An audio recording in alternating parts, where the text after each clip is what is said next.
ఆంధ్రప్రదేశ్లో జగన్ పరిపాలన ప్రారంభమైన రోజులవి. ఎన్నో హామీలిచ్చి అధికారంలోకి వచ్చిన ప్రభుత్వం ఉద్యోగాల కోసం ఎదురుచూస్తున్న నిరుద్యోగ యువత, ముఖ్యంగా డిఎస్సి, గ్రూప్ 1 నోటిఫికేషన్ల కోసం ఆశగా ఎదురుచూస్తున్నారు. చివరకు తమ సమస్య చెప్పుకోవడానికి ప్రభుత్వ పెద్దల దగ్గరకు వెళ్తారు.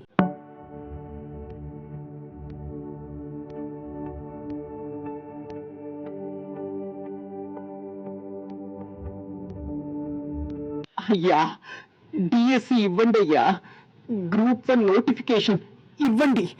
ఉద్యోగాలు లేక చాలా ఇబ్బందులు పడుతున్నాం.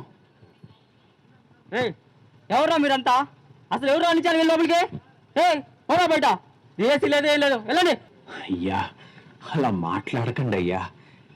జగనన్న కోసం మేము ఓట్లేసాం, ఉద్యోగాలు వస్తాయని నమ్మాం. ఎవరురా మీరంతా? బయటికి వెళ్ళండి, ఉద్యోగం లేదు ఏం లేదు, బయటికి వెళ్ళండి. అయ్యా, మీరు అలా అంటే ఎలా అయ్యా? ఉద్యోగాలు లేక మేము చాలా కష్టాల్లో ఉన్నాం. ఉద్యోగం వస్తుందని నమ్మి గ్రూప్ 1 కోచింగ్ తీసుకున్నాం. మా కుటుంబాల పరిస్థితి కూడా చాలా దారుణంగా ఉంది. మీరు ఇలా మాట్లాడితే మాకేం చెయ్యాలో కూడా అర్థం కావడం లేదయ్యా. ఒకసారి చెప్తే అర్థం కదా? ఉద్యోగాలు అనేది ఏం లేదు, అర్థం కాదా? ఒకటి ఊరేసుకొని చావండి, లేదంటే మా గంజాయి బ్యాచ్ ఉంది, మా పేటిఎం బ్యాచ్ ఉంది. బతకాలంటే ఇస్తాం, తిండి పెడతాం, బిర్యానీ పెడతాం. ఉండాలంటే మా పేటిఎం బ్యాచ్ తో ఉండండి, ఒక్కొక్కలా ముళ్ళో పడి ఉండండి. అంతే, అదే మీకు ఉద్యోగం, లేదంటే చావండి. ప్రభుత్వ పెద్దల మాటలతో నిరుద్యోగులు తీవ్ర నిరాశకు గురవుతారు. అదే సమయంలో నిరుద్యోగుల సమస్యలను తెలుసుకుంటూ నారా లోకేష్ పాదయాత్ర కొనసాగిస్తున్నారు. అక్కడికి వచ్చిన నిరుద్యోగులను ఆయన కలుసుకుంటారు. ధన్యవాదాలు లోకేష్ గారు.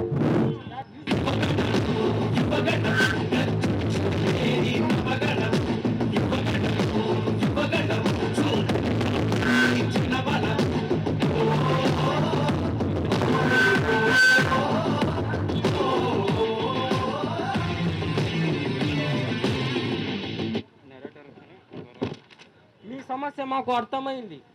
ఉద్యోగాల కోసం మీరు పడుతున్న కష్టాలు మాకు అర్థమవుతున్నాయి. మీకు మన ప్రభుత్వం అధికారంలోకి వచ్చిన వెంటనే మీకు ఉద్యోగాలు భర్తీ చేసేకి మేము అవకాశం కల్పిస్తామని చెప్పి ఈ యువగలం పాదయాత్ర సాక్షిగా నేను మీ అందరికీ హామీ ఇస్తున్నాను. కాలం మారింది, ప్రభుత్వం మారింది. టీడీపీ కూటమి ప్రభుత్వం అధికారంలోకి వచ్చింది. ముఖ్యమంత్రిగా చంద్రబాబు నాయుడు బాధ్యతలు స్వీకరించారు.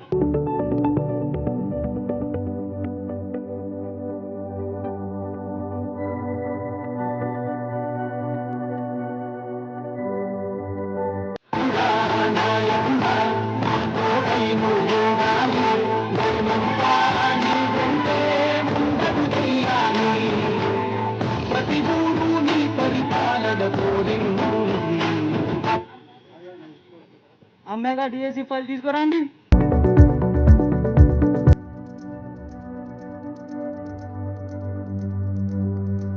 ఉద్యోగాల కోసం ఎదురు చూసిన యువతులకు ఇది మన ప్రభుత్వం ఇచ్చే మాట. దీని మీద ఈ మెగా డిఎస్సి మీద నేను తొలి సంతకం చేస్తున్నానని తెలియజేస్తున్నాను. మెగా డిఎస్సిలో తొలి సంతకం చేశానని చెప్పేసి తెలియజేస్తున్నాను. అభినయ్ రెడ్డి, నువ్వు అడుగునా ఈ కూటమి ప్రభుత్వానికి ఆటంకులు తీసుకురావాలని మొదటి రోజు నుంచి చెప్తా ఉన్నా.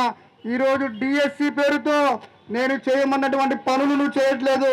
ఈరోజు జంజీ పేరుతో రాష్ట్రంలో కార్యక్రమాలు చేస్తూ ఉన్నారు. ఇప్పుడు ఈ డిఎస్సిని ఎలాగైనా తప్పుదో పట్టించి ఈ డిఎస్సి ముందుకు పోకుండా చూసుకునే బాధ్యత నీకు అప్పగిస్తా ఉన్నాను. నువ్వు ఎలా చేస్తావు వినయ్? అన్నా, ఒకప్పుడు తిరుపతిలో ఈ ఎస్వి యూనివర్సిటీ లైబ్రరీ ముందు మన బ్యాచ్ ఉండేదన్నా. పిలిస్తే పరిగెత్తుకొని వచ్చేవాళ్ళన్నా.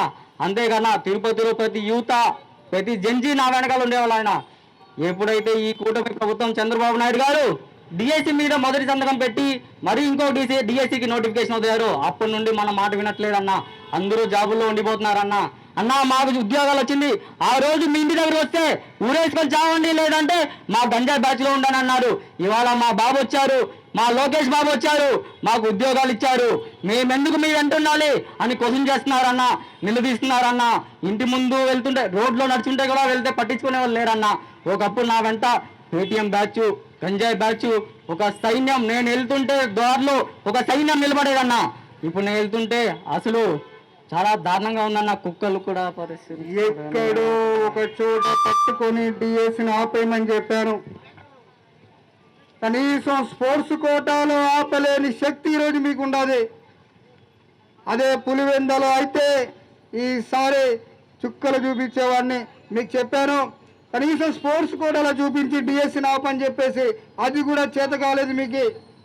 అన్న ఏది కూడా ఒకప్పుడు మన పార్టీ ఉన్నప్పుడు మన పార్టీ నాయకులు సైరు విసేయాలన్నా, ఇప్పుడు వాళ్ళ పార్టీలో అలా లేదన్నా.